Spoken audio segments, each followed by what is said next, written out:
한번 따라해 보겠습니다. 성령의 사람은 성령으로 행한다. 할렐루야. 로마서 우리가 7장에서 8장 넘어오는 그 과정 속에서 오호라 나는 공고한 사람이로다. 이 사망의 몸에서 누가 나를 건져내랴 하는 그 탄식을 우리가 보았습니다.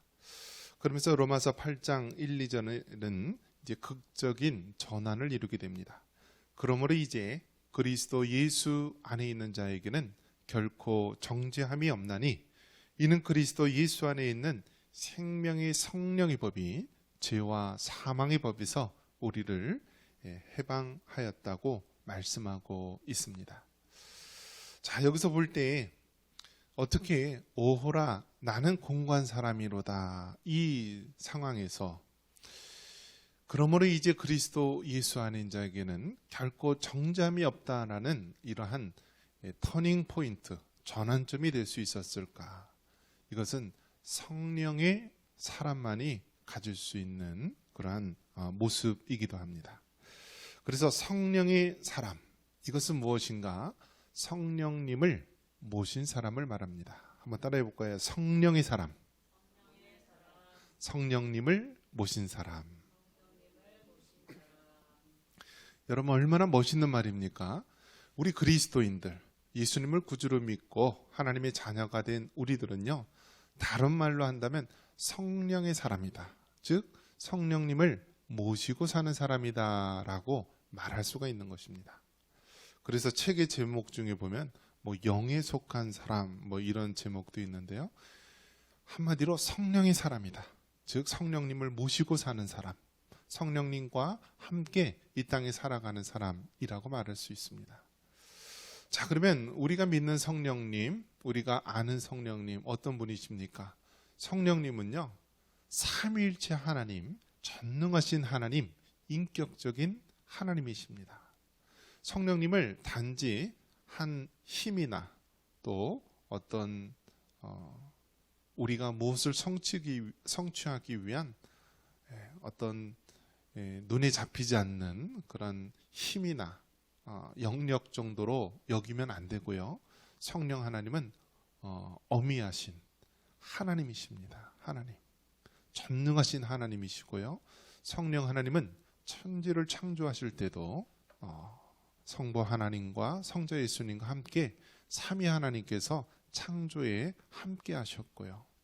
예수님께서 십자가에 피 흘려 돌아가셨을 때도 우리 성령 하나님께서 함께 하셨고, 또 세상 마지막 때에 우리 주님이 이 땅에 오셔서 심판주로 서실 때도 바로 성삼위 하나님께서 함께 하실 것입니다.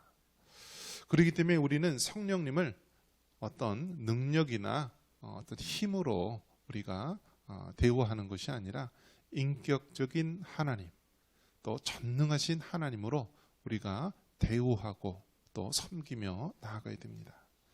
그래서 성령의 사람은 한마디로 성령님을 모시고 사는 사람이다 라고 말할 수 있습니다. 자, 그렇다면 이 성령 하나님은 우리가 예수님을 구주로 믿고 영접했을 때 하나님의 성령이 우리 안에 내주하게 되십니다. 그래서 성령님이 내주하신다. 성령님이 우리 안에 함께 하신다라는 거예요. 그전에는 우리가 어떤 상태였나요?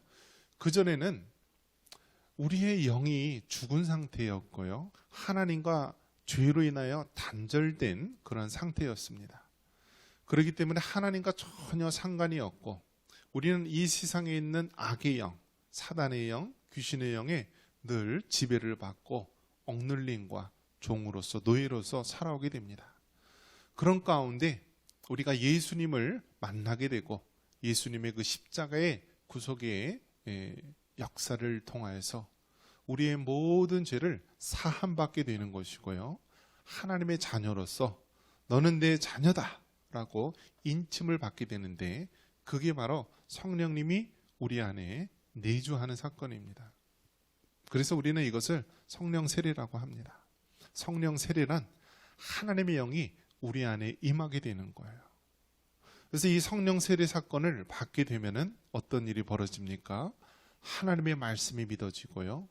내가 오늘 죽어도 천국 가겠다라고 하는 확신이 생기게 됩니다. 그리고 우리의 모든 사고와 행동, 모든 삶의 이 가치관이 변화되게 됩니다. 이것이 바로 성령 세례를 받은 사람, 즉 성령의 사람의 특징입니다. 자, 그런데 이 성령 하나님께서 우리 안에 임하게 되시면 우리는 어떻게 됩니까? 우리는 성령님의 지배와 성령님의 인도하심에 따라서 살아가야 됩니다.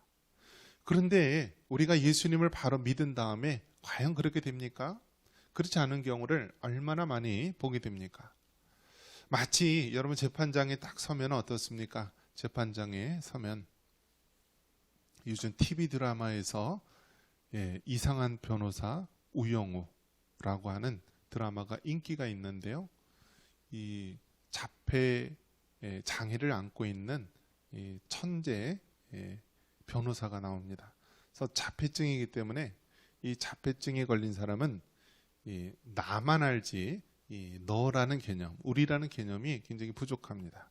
그래서 사회성이 부족하고 또 제대로 우리가 일반 사회에 살아가는데 어려움을 많이 느끼는데 이 드라마에 나오는 그 변호사는요, 이 천재적인 이 자폐아기 때문에 모든 뭐 법전이라든지 모든 사항들을 막 책을 막 수백 권 수천 권을 다 머릿속에 사진을 찍듯이 외우는 그런 천재입니다. 자, 그런 재판에서 보면은요, 재판 과정이 많이 나옵니다. 자, 검사가 나와서 이 사람은 이런 죄를 졌습니다. 그러면 뭐라고 얘기합니까? 변호사가 나와서 이 사람은 이렇게 죄를 지을 수밖에 없는데 또 이 사람을 양형을 취해달라든지 아니면 무죄라든지 이렇게 변론을 합니다. 이렇게 검사의 검취 또 변호사의 변론, 그래서 마지막에 하는 것이 무엇입니까? 판사가 최종 선고를 하게 됩니다. 그래서 선고를 탁 하게 되면은 뭐라고 얘기합니까? 이게 첫 이 판사가 하는 말을 할 때요, 좋은 말을 하면은 이것은 결과가 나쁘게 됩니다. 그런데 판사 입에서 나쁜 말이 시작이 되면은 이게 좋은 선고가 나온다라고 합니다. 예를 들면 이런 것이죠. 어떤 사람이 있는데, 자, 이 사람은 이 절도, 도둑질을 해가지고 이렇게 다른 사람에게 피해를 주고 사회에 악을 끼쳤지만 이 사람이 초범이고 또 가난해서 어려워서 어쩔 수밖에 이렇게 행했다. 그러면서 다시 한번 사회에 기여할 기회를 주기 위해서 뭐 이제 다시 한번 집행유예를 한다든지 아니면은 뭐 벌금형이라든지 무죄라든지 이런 식으로 기회를 주는 것이죠. 자, 그러면 여기서 볼 때 여러분 어떻습니까? 판사가 이 사람에게 무죄입니다라고 선고를 했을 때 그 절도죄로 들어온 그 사람은 어떤 겁니까? 죄를 지어서 이제 재판을 받고 있는 것이죠. 판사가 이 사람은 무죄입니다라고 선고를 하게 되면은 그 죄는요, 그 판사가 선고하는 그 즉시 죄를 아무리 지었어도요, 그 판사의 선고하는 그 즉시 어떻게 되나요? 무죄라고 선고를 내리게 되면 아무리 이전에 죄를 많이 지었어도 무죄가 되는 거예요. 마찬가지로 우리가 이 땅에 예수님을 알지 못하고 막 세상에서 온갖 죄를 저지르며 살아갈 때 우리가 예수님을 이제 인격적으로 만나고 예수님을 구주로 영접을 하게 됩니다. 그러면서 어떤 사건이 일어나나요? 하나님의 성령이 우리 안에 내주하시고 성령 세례를 받는 것이죠. 그럼 하나님의 자녀가 되는 것입니다. 그러면 그때 우리는 어떻게 되나요?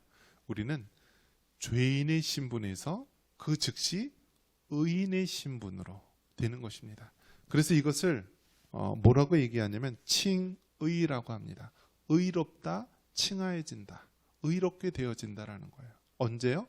예수님을 구주로 믿고 하나님의 자녀가 되는 그 순간, 마치 재판장이 이 사람은 무죄라고 선고하는 그 순간 바로 이 무죄인으로서 죄가 없는 사람으로서 살아가듯이 우리가 예수님을 구주로 믿고 성령님이 우리 안에 내주하는 그 순간 우리는 죄인에서 의인이 되는 것입니다. 자, 그렇다면 어떻습니까? 우리는 죄인이신 분에서 의인이 되었지만 우리가 의인이라고 선고를 받았지만 우리의 죄된 습관이 남아 있을까요? 아니면 어떨까요? 남아 있게 되는 것이죠.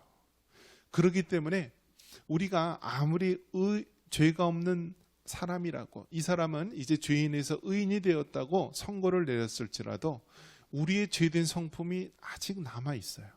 그래서 이것을 죄된 것을 계속해서 뿌리 뽑고 제거하고 해야 되는데 이것을 뭐라고 부른다고요?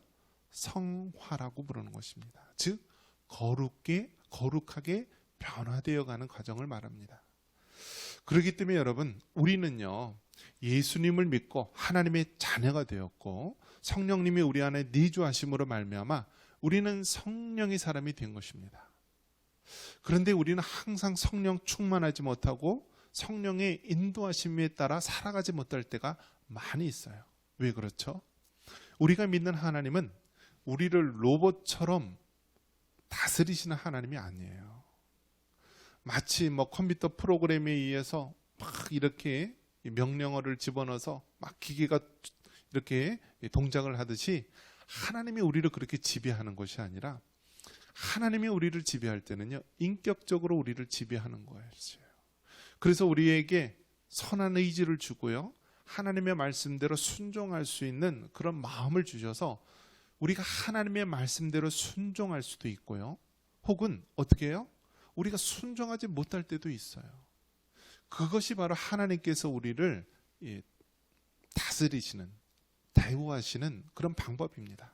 성령님이 우리에게 내주하셨다고 해서, 성령님이 우리와 함께 하셨다고 해서 우리를 로봇과 같이 완전하게 이렇게 우리를 지배하는 것이 아니라 성령 하나님은 우리가 하나님 말씀대로 순종할 수 있는 마음을 주시고 그 성령 하나님은 우리가 이 땅 가운데 하나님의 선한 의도대로 살아갈 수 있도록 원하신다라는 거예요.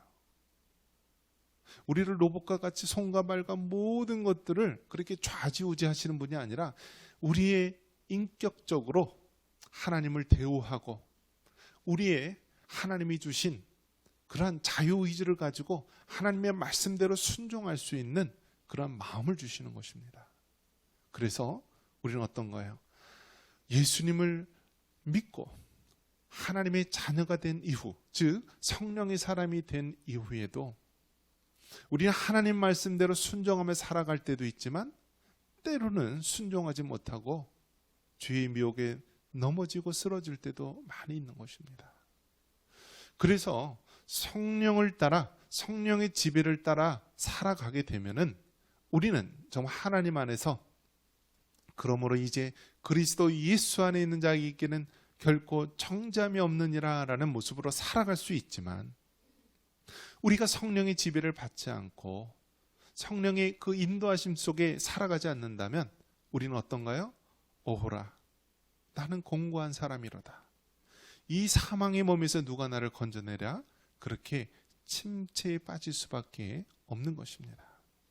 그래서 오늘 이 로마서 8장 이 12절 이하의 말씀은 성령의 사람은 성령으로 행한다라는 것인데 이 말씀은 성령님이 우리 안에 거하는 그러한 그리스도인은요 성령님이 기뻐하시는 대로 행하기를 원한다라는 거예요. 우리가 비록 예수님을 구주로 믿음으로 우리는 이제 죄인에서 의인의 신분이 되었지만 그렇다고 해서 우리의 삶 모든 것이 다 거룩하고 경건하지는 않다라는 거예요. 우리는 계속해서 우리의 죄의 잡초를 뽑아내야 되고요. 우리의 모든 잡석과 같은 돌멩이와 같은 마음들을 제거하면서 끊임없이 우리를 거룩하게 하나님의 원하시는 모습으로 가꾸어 나가야 되는 것입니다. 이것이 성화의 과정이라고 말합니다. 서양 속담에 이런 말이 있습니다. 자기의 정원을 깨끗하게 하고자 하는 사람은 잡초를 자라게 해서는 안 된다라는 말이 있습니다. 그러니까 이 말이 무슨 뜻이냐면 정원을 깨끗하게 관리하고자 하는 사람은요, 이 정원, 이 꽃밭에 잡초가 자라나게 해서는 안 된다라는 거예요. 여러분 잡초 알죠? 잡초가 가만 놔두면 어떤가요? 한번 비만 한번 왔다 하면은 이 잡초가 확 퍼지고요, 그 키가 자라고 뿌리가 막 축축 밑으로 내려갑니다. 그래서 나중에는 이 잡초가요, 막 열대림처럼 막 우거지게 되면은 사람이 뽑을 수가 없어요. 그래서 잡초는 언제 없애려면 언제가 제일 좋아요? 처음 딱 잡초가 보이기 시작하면은요, 낼름 가서 탁 뽑아버리면은 잡초가 더 이상 나지 않는 거예요. 우리가 정말 깨끗한 정원을 가꾸기를 원한다면은요, 이 잡초가 나는 것을 볼 때에 가만 놔두지 않고 어떻게 해야 돼요? 이 잡초를 뽑아버려야 된다. 제거해야 된다라는 거예요. 즉, 이 말은 무슨 뜻이냐면은요, 우리가 정말 성령의 사람이라고 한다면 우리 마음속에 죄의 잡초가 자라나면 어떻게 해야 돼요? 그 즉시 죄의 잡초를 뽑아버려야 된다라는 거예요. 왜요? 가만 놔두면 이 잡초가 점점 자라고 무성해지고 퍼진다는 거예요. 그래서 이 깨끗하게 정원을 가꾸어야 되는데 나중에는 가만 놔두면은 잡초만 무성하게 되고요, 이 꽃들은 다 사라지게 되는 것입니다. 그렇기 때문에 우리는 이 마음의 정원, 우리 그리스도인의 마음의 정원에 자라나는 죄의 잡초가 있다면은 이 죄의 잡초를 우리가 그때그때마다 뽑아버리고 제거해야 된다. 즉, 죄를 가만 놔둬서는 안 된다라는 거예요. 이 잡초를 뽑지 않고 가만 놔두게 되면은 결국 어떻게 돼요? 우리는 육신의 지배를 받게 되는 것입니다. 오늘 이 성경 말씀이 그것에 대해서 보여주고 있는데요. 우리 13절 같이 한번 읽어볼까요? 13절 같이 한번 읽습니다. 너희가 육신대로 살면 반드시 죽을 것이로되 영으로서 몸의 행실을 죽이면 살리니. 아멘. 여러분, 우리가 육신대로 살면 어떻다고요? 반드시 죽게 된다라는 거예요. 하지만 우리가 영으로서 몸의 행실을 죽이면은 산다라고 말합니다. 이 말의 의미가 무슨 뜻입니까? 우리가 육신대로 살면, 즉 우리가 죄 많은 이 세상에 살아갈 때 우리의 욕심을 따라, 정욕을 따라, 교만한 마음을 따라 그렇게 살아가게 되면은 그 결국은 어떻게 돼요? 망하는 길이고 죽는 길이다라고 말하는 거예요. 하지만 영으로서 몸의 행실을 죽이면, 즉 성령님께서 우리가 죄의 잡초가 자라나게 하면 그 죄를 뽑기를 원하시는 거예요. 그래서 영으로서 몸의 행실을 우리가 죽인다라고 하는 것은 우리의 삶 가운데 있는 모든 잡초의 뿌리, 죄의 뿌리를 제거하는 삶을 말하는 것입니다. 영으로서 몸의 행실을 따르지 않으면은 우리는 살게 되는 것입니다. 이것이 바로 우리 신앙의 삶의 원리입니다. 육신대로 살면 반드시 죽을 것이로되 영으로서 몸의 행실을 죽이면은 반드시 살게 되는 것. 이것이 바로 성령의 사람, 우리 그리스도인의 삶의 원리가 되는 것입니다. 자, 우리 안에 계신 성령님을 우리가 뭐라고 얘기하고 있나요? 14절에 보니까 무릇 하나님의 영으로 인도함을 받는 사람은 곧 하나님의 아들이라 하면서 이 성령님을 다른 말로 뭐라고 불러요? 하나님의 영이라고 부릅니다. 그리고 또 15절에 보니까 뭐라고 부르고 있습니까? 너희는 다시 무소하는 종의 영을 받지 아니하고 양자의 영을 받았다. 그러면서 예수 그리스도를 통하여 우리가 하나님의 자녀가 됨. 그래서 이 성령님에 대해서 우리가 하나님의 영, 양자의 영이라고 부릅니다. 그러면서 우리는 그 하나님을 뭐라고 부를 수 있습니까? 아빠, 아버지라고 부릅니다. 그래서 우리가 지난 개역 성경판에는 뭐라고 부릅니까? 아바, 아버지라고 부릅니다. 아바, 아버지. 그래서 아바가 이 원어로 그대로 소리나는 발음인데요. 아바. 그래서 그래서 전 세계적으로 아바 하면은 이 아빠라는 의미, 즉 우리가 하나님을 아빠처럼 부르는 말이 아바라는 말입니다. 그래서 우리가 하나님의 영, 양자의 영을 받은 자로서 우리는 그 하나님을 아빠, 아버지라고 부르게 되는 것입니다. 자, 이처럼 여러분, 우리는 성령의 사람입니다. 그래서 성령의 사람은 육신을 따라 살아가는 것이 아니라 바로 하나님의 영을 따라서 살아가는 것입니다. 육신을 따라 살게 되면, 즉 이 땅에 있는 잡초, 우리 마음속에 있는 잡초를 가만히 놔두게 되면 어떻게 돼요? 그 마지막은 멸망이 되는 것이다 라고 말합니다. 그렇기 때문에 우리 마음의 정원에 있는 그 잡초가 보이게 되면은 이 죄의 잡초를 우리는 보일 때마다 뽑아버려야 되는 거예요. 즉 우리 마음속에 자라나는 죄의 뿌리가 있다면 그 죄의 뿌리를 즉시 제거를 해야 되는 거예요. 그 죄를 제거하지 않으면은 우리 마음의 정원에 잡초, 온갖 죄가 무성하게 자라기 때문입니다. 이처럼 하나님께서는 우리와 함께 하시고 성령의 사람으로 우리가 하나님의 영을 가지고 소유하는 사람으로서 살아갈 수 있도록 하시는 것입니다. 그리고 그 하나님을 이제는 아빠, 아버지라고 부를 수 있는 특권, 그러한 특권을 우리에게 주신 것입니다. 여러분, 성령의 사람으로서 우리는 구체적으로 어떻게 실천하며 살아가야 됩니까? 하나님의 말씀을 늘 묵상하시기를 바랍니다. 여러분, 죄를 묵상하면 죄를 지을 수밖에 없는 거예요. 하지만 하나님의 말씀을 묵상하게 되면 우리가 생명의 열매를 거두게 되는 거예요. 아무리 하나님의 마음에 합한 다윗이라 할지라도요, 목욕하는 밧세바를 봤을 때 어떻게 합니까? 결국은 간음죄를 범하고 살인죄를 범하고 하나님의 영광을 가리는 큰 죄를 범하지 않았습니까?